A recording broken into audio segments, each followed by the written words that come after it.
এখানে একজনও বলতে পারবে না আমি এই জীবনে যতদিন নামাজ পড়ছি একদিন হইলো 2 মিনিটের জন্য কোন ওলামার কাছে যায় আমি বলছি হযরত আমার 2 রাকাত নামাজ দেখা দেন, আমার 1 রাকাত নামাজ দেখা দেন, যেটা ঠিক আছে কিনা, আল্লাহর রাসূলের নামাজের মতো কিনা একটু দেখা আপনি সত্যায়িত করে দেন।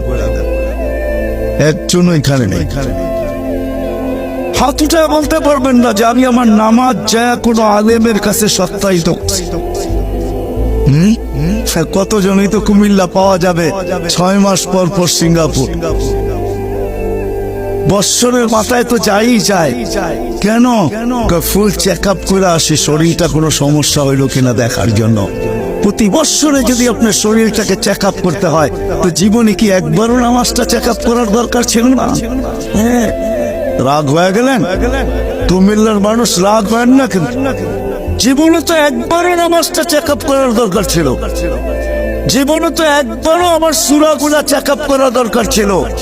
জীবনে তো একবারও দুরূদ শরীফটা চেক আপ করার দরকার ছিল, যে দুরূদ আপনাকে জান্নাতে নিয়ে যাবে।